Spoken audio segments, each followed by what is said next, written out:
भाभी आपको कितनी बार कहा है कि आपके सिर पर से पल्ला हटना ही नहीं चाहिए। आप इस घर की बहू हो तो बहू की मर्यादा में रहो। बेटी बनने की कोशिश मत करो। नंदिनी ने अपनी भाभी गरिमा को डांटते हुए कहा। जी दीदी, वो गलती से पल्लू गिर गया था। रसोई में इतनी गर्मी थी कि ध्यान भी नहीं रहा। आगे से मैं इस बात का ध्यान रखूंगी। गरिमा ने अपना पल्लू ठीक करते हुए कहा। ध्यान तो आपको रखना ही चाहिए। गर्मी है तो क्या हुआ, घर में पापा है, वो कभी भी इधर आ सकते हैं। इसलिए आपको हमेशा अलर्ट रहना चाहिए। एक तो आपको इतनी सुविधा दे रखी है, घूंघट ना लेकर सिर्फ सिर पर पल्ला रखना होता है, वो भी आपको ध्यान नहीं रहता। कोई मैं आपके आगे पीछे डोलती थोड़ी ना रहूंगी। नंदिनी ने कहा तो उसका भाई विजय बीच में ही बोला। नंदिनी, तुझे नहीं लग रहा तो कुछ दिनों से कुछ ज्यादा बोलने लगी है। गरिमा तुम्हारी भाभी है, उम्र और पद दोनों में तुमसे बड़ी है। तुझे थोड़ा सोच समझ कर बोलना चाहिए। अरे क्या गलत कह रही है वो। अपने घर के तरीके ही तो सिखा रही है उसे। और फिर ध्यान तो तेरी पत्नी को रखना चाहिए। पर हमेशा हर बात का नंदिनी ध्यान रखती है। विजय को नंदिनी को समझाते देखकर सासू माँ जानकी जी बीच में बोली। पर मम्मी, पापा रसोई में नहीं जाते और रसोई का सारा काम गरिमा को करना पड़ता है। तो रसोई में सिर पर पल्ला रखने की क्या जरूरत है, विजय ने कहा। देखा मम्मी, भाभी के आते ही भैया की भी जबान चलने लगी है। कौन सिखा रहा है, समझ जाओ। हाँ बेटा, सब समझ में आ रहा है मुझे। बीवी गर्मी में रसोई में काम करती है, परेशान होती है, वो दिखता है इसे। पर पहले माँ करती थी, वो नहीं दिखता था इसको। मम्मी, आप कौन सा किचन में सिर ढककर काम करती थी। और हम भी तो किचन में आपकी बराबर मदद करते थे। गरिमा की तो कोई मदद भी नहीं करता। और फिर नंदिनी किस तरीके से गरिमा से बात करती है, ये भी तो देखो। क्या ये अच्छी बात है? तो तू क्या चाहता है, अब बहू के आने के बाद हम किचन में काम करने लग जाए? यही दिन देखना बाकी रह गए थे। बीवी के आने के बाद माँ बहन का प्यार गया चूल्हे में। अब तो इसकी बीवी को हम कुछ कह भी दे तो इसे बुरा लगता है। सासू माँ रोते हुए बोली। भैया रुला दिया ना मम्मी को। सही है भाई, शादी के बाद लड़के बदल जाते हैं। नंदिनी भी नाराज होते हुए बोली। आखिर घर का माहौल बिगड़ गया तो विजय ने वहां से उठकर अपने कमरे में जाना ही ठीक समझा। विजय की 5 महीने पहले ही गरिमा से शादी हुई थी। लेकिन अब घर का माहौल ऐसा हो चुका था कि आए दिन कोई ना कोई बात पर बहसबाजी हो ही जाती। नंदिनी उसकी छोटी बहन थी, लेकिन गरिमा पर हुक्म चलाने से बाज नहीं आती। और सबसे बड़ी बात, बोलने से पहले सोचती भी नहीं थी। कुछ दिनों बाद शादी के 6 महीने पूरे होने पर विजय गरिमा के लिए अपनी खुशी से चॉकलेट खरीद कर ले आया।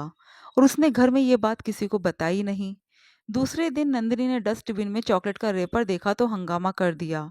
अरे यू चोरी छुपे चॉकलेट खा रहे हो, बताते तक नहीं हो। अरे घर में कुछ खाने पीने का सामान आ रहा है तो सबके लिए आना चाहिए ना। जानकी जी ने भी नंदिनी का ही साथ दिया। अरे ये कैसी बहू पल्ले पड़ी है, मेरे बेटे से चोरी छिपे सामान मंगवाती है। जरा सी भी शर्म नहीं है। मम्मी क्यों हंगामा किए जा रही हो। हमारी शादी को 6 महीने पूरे हुए थे, इसी खुशी में एक छोटे से तोहफे के तौर पर मैं गरिमा के लिए चॉकलेट लेकर आया था। सिर्फ एक चॉकलेट ही तो थी, और तो कुछ नहीं लाया मैं। बात सिर्फ एक चॉकलेट की नहीं है, बात एक घर के सिस्टम की है। अब तुम हमसे चोरी छिपे काम करने लगे हो। चॉकलेट के अलावा और भी कुछ लाए हो तो हमें क्या पता। वो तो रेपर दिख गया इसलिए पता चल गया कि चॉकलेट लाए थे, पता नहीं और चोरी छुपके क्या क्या करते हो। मम्मी कुछ भी बोले जा रहे हो। हाँ भैया, अब तो मम्मी कुछ भी बोल रही है। अब बीवी की भाषा जो अच्छी लगने लगी है आपको। पर भूलिए मत, शादी के बाद भी आप पहले मम्मी पापा के बेटे हो। आपकी पहली जिम्मेदारी मम्मी पापा के लिए है। कल की आई हुई लड़की के लिए अपनी जिम्मेदारी भूलिए मत। आखिर घर में किसी को कुछ समझना नहीं था, कोई समझा भी नहीं।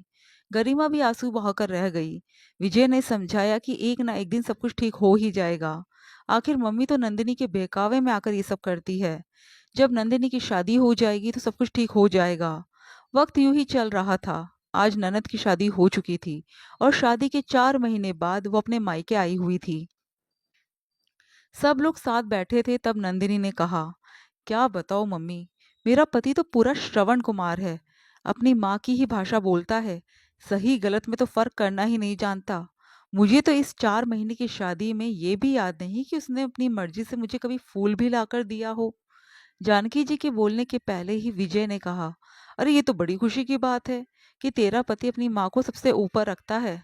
आखिर वो उनका बेटा है, उसकी पहली जिम्मेदारी उनके लिए ही तो है। अच्छा भैया, ये तुम कह रहे हो? तुम तो अपनी पत्नी के लिए हमसे लड़ने को तैयार हो जाते थे, और यहाँ मेरा पति सही को सही और गलत को गलत नहीं कह पाता। ये मैं नहीं कह रहा हूँ, ये तो मैं वो बता रहा हूँ जो तू हमें सुनाती थी। तू ही तो कहती थी कि एक बेटे की सबसे पहली जिम्मेदारी उसके माता पिता होते हैं, पत्नी सबसे आखिरी में होती है। मुझे तुझे शर्म नहीं आती? तो अपनी बहन को ताने मार रहा है, जानकी जी ने कहा। ताने नहीं मार रहा हूँ मम्मी, आईना दिखा रहा हूँ। लोग भूल जाते हैं कि जब वो किसी को आईना दिखाते हैं तो उस आईने में उनका खुद का अक्स भी नजर आता है। ननद बनकर भाभी को समझाइश देना बहुत आसान होता है, लेकिन जब बात खुद पर आती है ना तो सारे नियम कानून बदल जाते हैं। आखिर विजय की बात का जवाब ना तो जानकी जी के पास था, ना ही नंदिनी के पास, इसलिए दोनों ने चुप रहना ही ठीक समझा।